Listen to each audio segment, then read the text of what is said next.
All right. And I guess one other thing I want to talk about recently or in the past few weeks is the release of the U.S. Census. And now the U.S. Census has pretty been made clear, and I should explain why the census is important.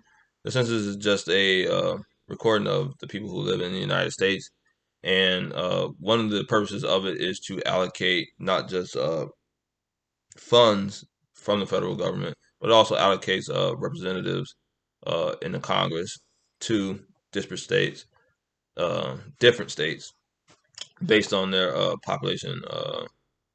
And it's not entirely representative of the population because obviously, like California would probably have like 80 representatives if that was the case, but it's representative of you know proportionality of representatives in the Congress to uh, the populations in different states and in congressional districts and things like that.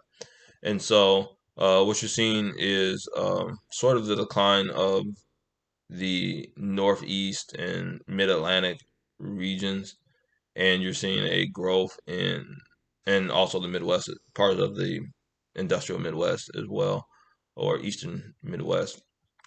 Uh, and you're seeing sort of a growth in the South and West. I believe Texas gained two um, representatives. I believe Florida gained one and North Carolina gained one. And California lost, I believe, two representatives. Illinois lost one, and I think Ohio may have lost one or two. And so it just kind of shows the trend of the United States as more people are moving south um, and west.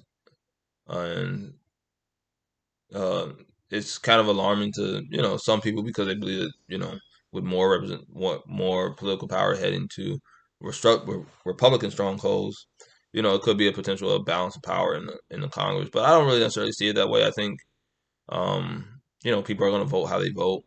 Um, if there is like there possibly will be some gerrymandering, but I think by and large, I don't think that much is going to change in the Congress. Like there might be a few more conservative or uh, Republican representatives allocated, but many of the people that moved were places that were primarily liberal, and so you're going to see more of the growth of possible suburban areas, and that just kind of is the trend of the United States, where we have people who are,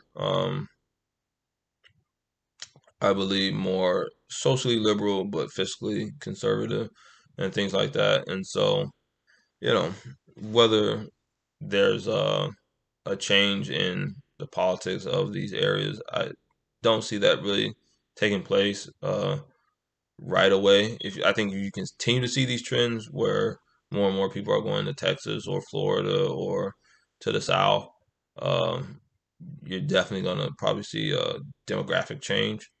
But by and large, I think it's all pretty standard things that are going to happen going forward, especially since these aren't monumental changes. Not like Texas is gaining like 10 more representatives, and like California or Illinois or New York are losing like 5 and 6 and 7 representatives. There's a gradual change. It just shows some of the trends and things like that are happening. And I think it's due largely in part to the fact that California just isn't as promising as it once was.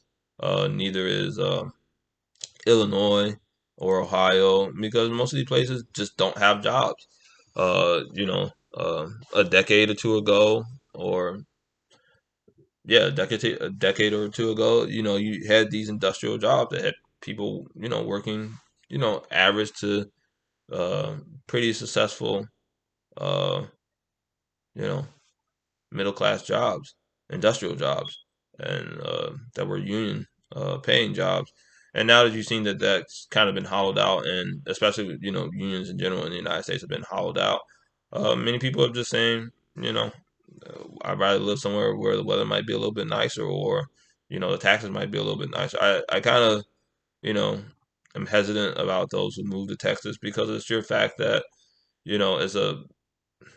it's a very loosely regulated economy, and it's based mainly in oil and natural gas extraction. Obviously, there's some tech startups and things that are happening there, but tech can be anywhere. So I'm not really seeing that as a lasting industry in Texas. Obviously, it has the infrastructure to support a lot of it, but I think with the immigration issues that the United States are going to see and some of the macroeconomic things that are going on, I think Texas probably won't be a world leader like California was, especially connecting to East Asia or the Indo-Pacific uh, Asian region. And so, really, what you're just going to see is a lot of these things transforming and things like that. But it's just kind of a sign of the times that people we're moving into a new phase of the economy, and the pandemic just kind of expedited that, where more people are working at home, and so they want to live somewhere probably a little bit nicer, a little bit more affordable, and so I think that's ultimately what the U.S. Census is telling us. Also, something that was alarming in the U.S. Census is, well, not alarming, but something that's kind of insightful is that we've seen sort of the lowest growth in terms of birth in the United States history. I believe they said in the last 60 or 50 or 60 years. And so that's kind of, alarming in the sense that there's less children being born in the United States, and that's going to definitely, I believe, have lasting implications. That if we're not able to essentially reproduce our culture or have more individuals in our society uh, to support some of the safety nets that we have and things like that, we very well could become like Europe, where we don't really have uh, you know the tax base to support this, and then you're going to see you know taxes on a whole rising for a lot of working individuals, and so that's just kind of interesting to see where the U.S. road is headed, and so obviously some of these trends can be reversed, but it's I don't know if the government has the foresight or ingenuity to take on those large scale projects of social engineering to make it happen. So, um, you know, uh, I need to read a little bit more about the U.S. Census. These are just some of the details I got and some of the implications, some of the big things that came out of the report. And so, um, the growth rates were the lowest. We had higher growth, during the 2000s uh, and into the the that first decade of the new century compared to now. And so it's just kind of interesting to see some of these trends, how they're going, and hopefully the government will be able to kind of explain these things to people and show what are some of the implications of having fewer people and sort of where these things are allocated and moving. And so we'll just wait and see. You know, hopefully we won't have to wait until the next census, but that's about 9 years away, and we just have to wait and see what comes of it. Uh, I don't really know what the future has in store, but hopefully, we can